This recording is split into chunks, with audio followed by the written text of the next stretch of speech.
Well, good morning, everybody. I'm Jan Erickson from Stepping Aside, and welcome to As Above, So Below, a rune and tarot divination for Monday, the second day of May, 2022. Well, here we are in May. I hope you all if you celebrated, whether you celebrate May Day or whether you celebrate Beltane. I and my husband, uh, we finished putting up some new netting on the hoop house because the cover blew off. It's totally ripped apart. It's our second one, and I'm not going to put another one on there. I kind of liked it when we didn't have a cover on it at all, because it doesn't get as hot in there, and sometimes I think it's just too hot in there in the summertime. But in any event, we finished putting some more netting up for the beans, and we did that yesterday. I also planted some seeds outside, some lettuce and some radishes and some spinach, and also I put in the peas. So we did that, put some amendments in the dome greenhouse. And that's also, it doesn't have a cover, it has netting over it. I actually have grapes growing over the whole thing, so that's kind of cool. Especially in the summertime, because when the leaves are on the grapevines, there's a part of as you go into it where it's really, really cool. It'll probably drop, if it's 90 degrees out, it's probably 75 right there. So it's very nice to just go out there and sit in the summertime in the dome. It's very cool. And then I planted some more stuff in some little 6-packs and stuff, and I've got more herbs coming probably today. There's a really great company that I buy my medicinal herbs from, and it's called Strictly Medicinal, strictlymedicinal.com. I'm not an affiliate for them or anything. I just buy my stuff there, and they've got great seeds, and so I've got a few more things coming that I needed to replace. My lemon balm kind of went away, and so I have a little bit here and there, but not enough, and so I bought some more lemon balm seeds from them, and some other stuff that I needed. And so anyway, I think I got some more ashwagandha. I need to plant some more of that. But anyhow, that's what we did for Beltane. I like to plant things on Beltane, so it's kind of been a tradition. Always on the 1st of May, I'm out there doing something. Not the beans, mind you. Those don't go in until June 6th, period. End of story. Because we'll have over Memorial Day weekend, we'll have frost. And one year it was 28 degrees. So that was just nutty. So we're at about 3,000 feet above sea level. So you never know when it's going to happen. You have to be prepared with frost blankets and all of that. But at 28, it's just too much. My husband was actually out at like 4 a.m. watering, and he did it for like hours. Just so you can create an ice film over them, and that seems to protect things. But beans are just so fragile; they don't take anything, and so if you don't want to be planting again and again, you have to wait. And so I have to discipline myself to wait till June 6th, and every time I don't, I pay for it. So anyway, so that's what we did yesterday. So I hope you had a wonderful day, and we start today with the esoteric influences for Monday. Again, those will go up on the blog for the whole week at Stepping Aside. That web address there is imsteppingaside.com. And so let's go ahead and see what we have for today. With the second day of May, we have a 2 numerology for the day itself. Now, that's not the same thing as a life path, mind you. But it's just the day itself. So we're looking at issues of balance, some decisions, love, harmony, well-being, and collaboration are keywords for the 2. is the rune for today, in the esoteric influences anyway, and that's the connection between opposites. It's an as above, so below type of rune. It's a link between realms. It means protection. It's useful in trance work. Let's see, the Geomancy rune for today is Tristitia. Now, Tristitia is considered an evil rune by geomancers of old. I don't necessarily consider it that way, other than the fact that if you equate the more evil side of life with ego, maybe, but otherwise it's loss, sadness, grief. It can mean something is secretive, so some deception could be at work today. Somebody might be holding a grudge. There could be some condemnation, either self-induced or other-induced. So those energies are at work today. The sun's in Taurus, and the moon switched from Taurus to Gemini at 3:47 a.m. my time this morning. The planetary governance today is the moon if you're working magic. And let's see, although your intuition and empathy for the needs of others are both strong today and you communicate your feelings well with others, you also need to take care of yourself today, especially if you've got any of that Tristitia influence coming in today, if you're feeling a little bit of sadness or grief. Channel any excess energy into a physical outlet or take time to meditate, especially if you experience interactions that leave you feeling emotionally triggered. And that might be the condemnation part of Tristitia or the grudge part of Tristitia. Be aware of any patterns that indicate manipulation by others. Analyze your own motives so that you keep your focus on the present moment instead of bringing in the past into your own narrative. Respect the needs of others and continue to act from a place of compassion and selflessness. So that's it for the esoteric influences. I've been doing that for a while now. I've been beginning the reading with that. So when we come back together on Thursday for the other edition of As Above, So Below, we'll talk about Thursday's influences as well. But again, if you want to look at the whole week, you can do that. It's over on the blog. It's been posted. If you want to get it in your inbox in the form of a newsletter along with some other stuff, you can do that too. You can sign up. It's over on the left side panel of the blog, but you're going to have to scroll down a little bit to see it. You just put your email address in there, and you can always unsubscribe at any time. There's an unsubscribe link at the top of the newsletter and also one at the bottom, just in case you didn't see the one at the top. But I just started doing that. I copied and pasted it up there, and I just think it makes it a little easier. It's like, oh, how do I unsubscribe? You have to go all the way to the bottom. It's like, no, you shouldn't have to do that. It should be right there as you start reading it. Anyway, today's rune for the reading is Rado. Think rider and horse. Think about that type of integrated motion. It's process over the goal. So how you get to where you're going. It's collaboration, again, integration. You're looking at the P part of it here is fellowship and joy with Vunyo. Laguz would be this part of it, and that's flow from spirit. You can see Isa right here, the straight line. That would be one of the Norn runes, and it's the Norn rune of the present moment or the static realm. And it can also mean alignment in spirit. And then you see Kenaz turned inward here. It's the greater than sign, and you see it here, and then you can see it skewed right there. And Kenaz is the torch or the light of spirit. It's awakening. It's the will. It's illumination. It's well-being and healing. So again, with respect to the esoteric influences today, you have to give yourself a moment to take care of yourself today, and focus on your own well-being. Not just the well-being of other people, although that's important, but you also have to take care of yourself today and keep your own balance with this 2 energy. Well, let's see what we have here for today. Oh, it looks like we have Puella or Puea, however you want to say that. There's basically, there's 16 total geomancy runes, but realistically there's actually 8. And essentially what you do, how you get the 16 is you're looking at the complement of the other one. And so, of what you're looking at the complement. Well, I don't even know where that went to. Is it here somewhere? Let me see. I'll just have to turn, oh no, it's right here. Okay. So here's Puella. This is little girl energy. It's energy that's scattered. It's fortunate. It's positive. She's just very curious energy. So your focus is kind of everywhere. It's not really a bad situation, but sometimes if you're not particularly focused, then you don't get anything done. Its complement would be poor, which would be little boy energy, since all you're doing is you're turning it upside down.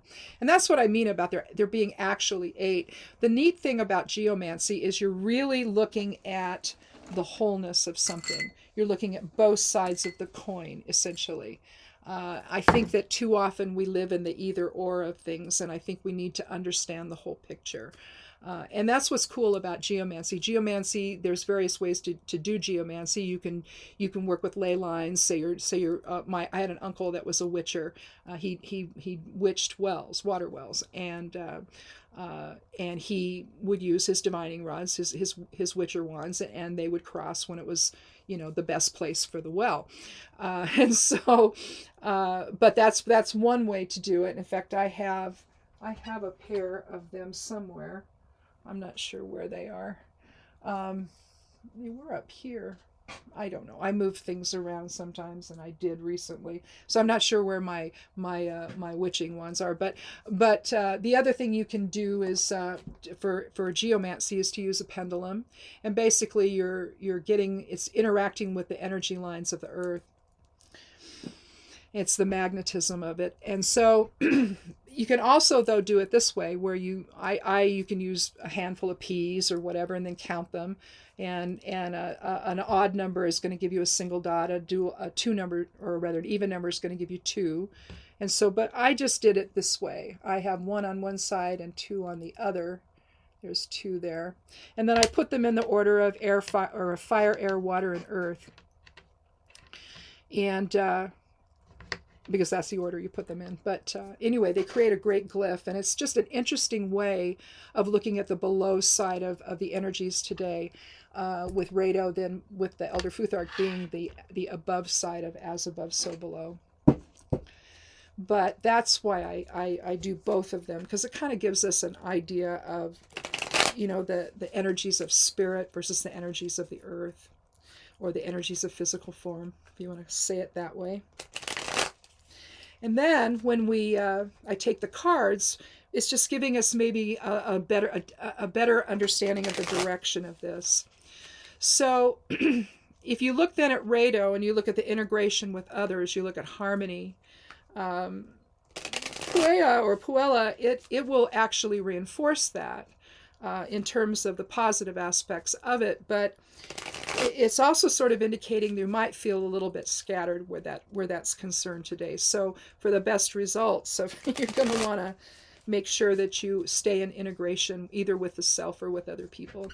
And I think that's why it's prudent, again, to kind of check in with your own feelings, check in with your own well-being, and make sure that everything's doing well that way. So this could really be a little bit maybe more about the self today instead of maybe interactions with other people, staying in balance with the two energy, and well, this is interesting. Indeed, that may be what this is. If we're looking at Rado and we're looking at integration, we're looking at rhythm, we're looking at the process over the goal. Here we have the Chariot, we have the Tower, and we have the Page of Swords.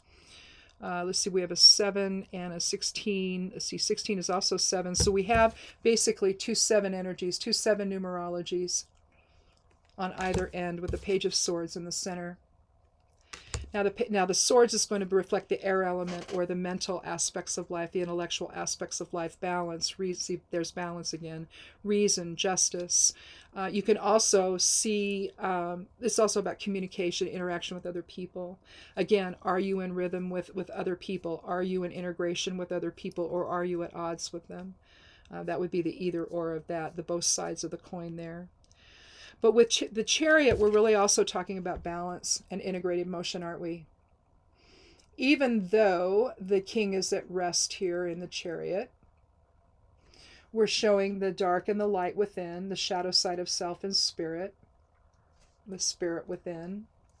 We're looking here at the winged sun with the dreidel on the shield here on the front of the Chariot, and it's fully up and down. It's not, falling over or anything like that. So there's a level of balance right here, and wellness and healing. You see both wheels also indicating balance. You see the 2 towers also indicating balance. 7 also indicates balance. So we have this theme of inner balance here today, I think. And then the integration and balance we share with other people. But everything is at rest. You see the glyph for Earth on his breastplate there. You see the idea of maiden, mother, and crone here with the moon. And we're going to, this middle part here on his breastplate, we're going to call that the mother phase of the moon.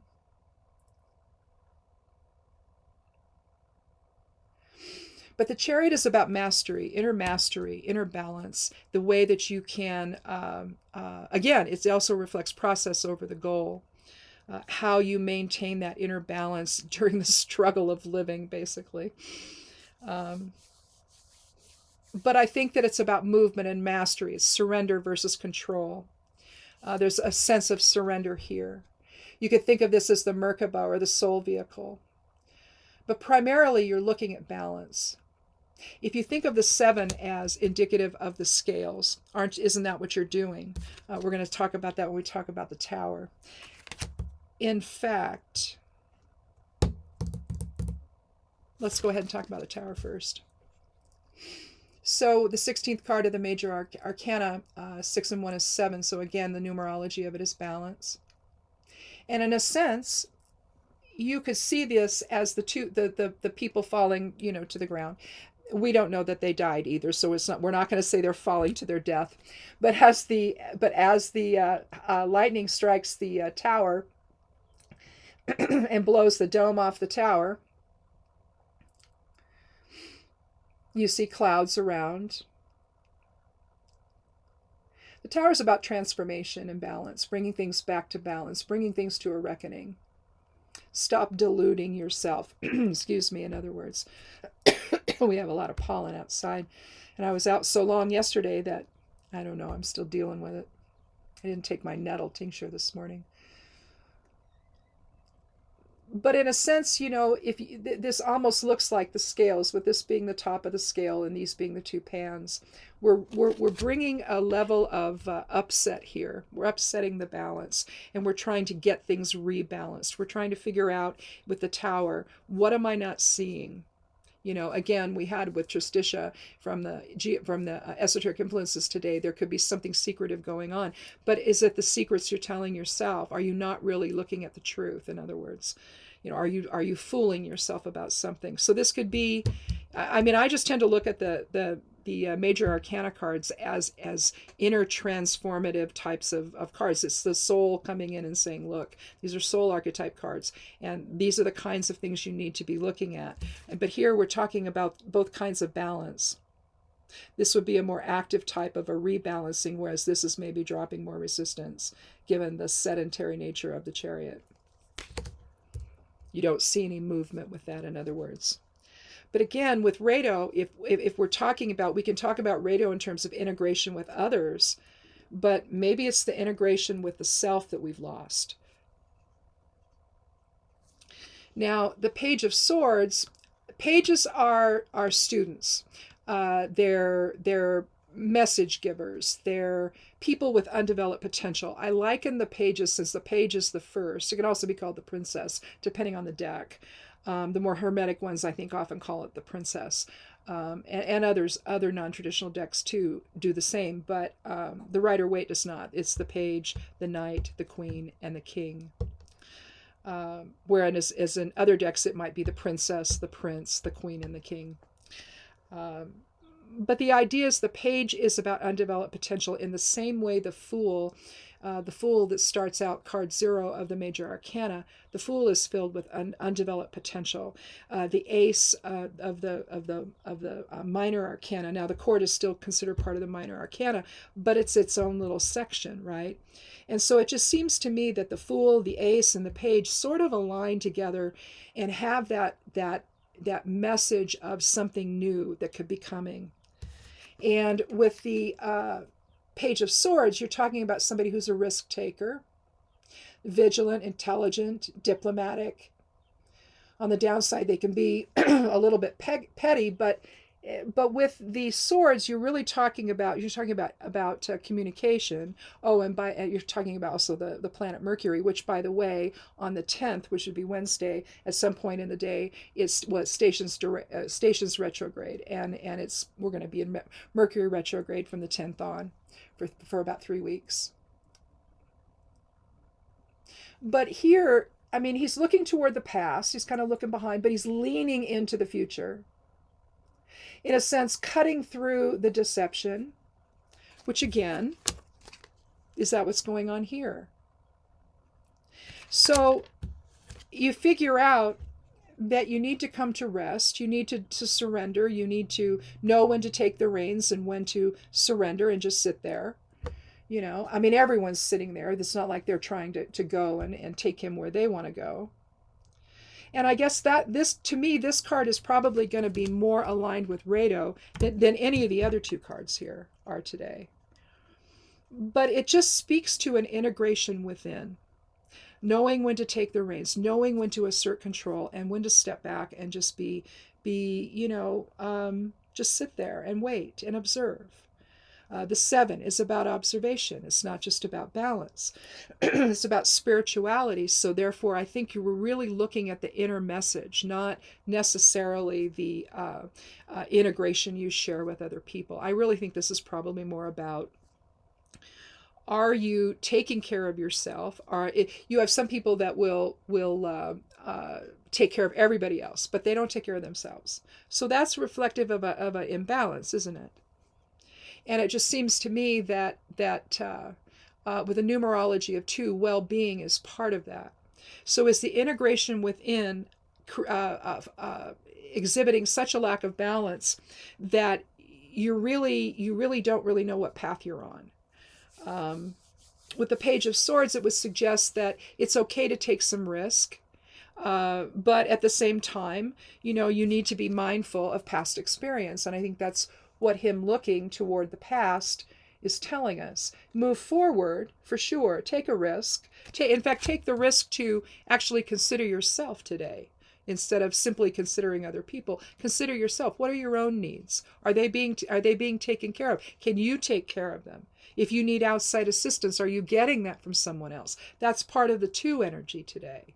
Is there that reciprocity? There's also reciprocity found with Rado.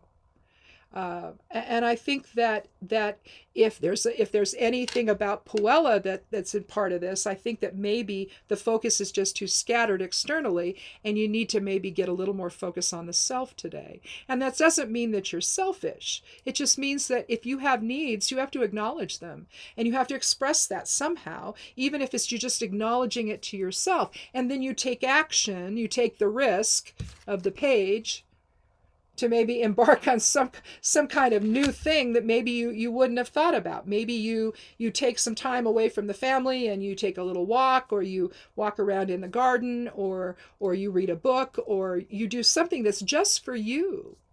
Maybe go shopping or something, buy some new earrings or something. I don't know. You can do anything, but it's something that's just for you today. And so I think that maybe that might be what this is talking about.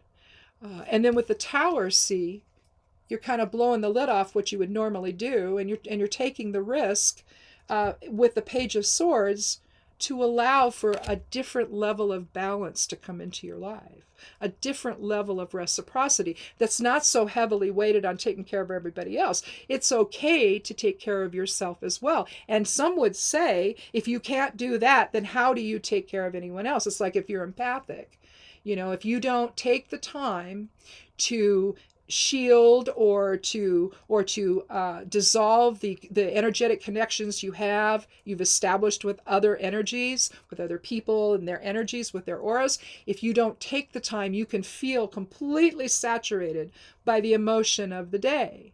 And so again, if you don't take the time to do that, and maybe this is a reading for empaths, where take that time and take care of yourself instead of simply giving to other people. That's too big of an imbalance. And so I think with this recurrent theme with the 7s, which is balance and observation and all of that, and the same sort of integration or balance that's felt with Rado, the implied balance that might be a little bit missing with Puella, and the scattered focus. In other words, your focus is everywhere but on you. We're all taught, don't just always think about yourself. You just think about yourself. Well, you better think about yourself. See, we were trained not to do that. We were trained that that's selfish. Well, no, it isn't. I suppose it can be if that's all you do, but I don't think that that's what this is saying. I think that this is saying that we need to know when to extend ourselves to others and when to extend ourselves to the self, when to care about our own well-being and not just simply the well-being of other people. We need that integration, but not at the expense of our own well-being, our own spirit within. It becomes a lower form of energy. It becomes a lower vibrational energy when we don't do that, when we don't stay in balance. And it's interesting because that's really when I started talking about the whole idea of the wholeness with geomancy. You know, it's the both sides of the coin. So it was weird that I sort of started talking about that initially here before I even had these cards. So.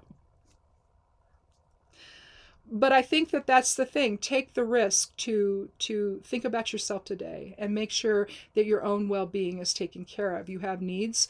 They're valuable. They're valid. They're important. They're necessary.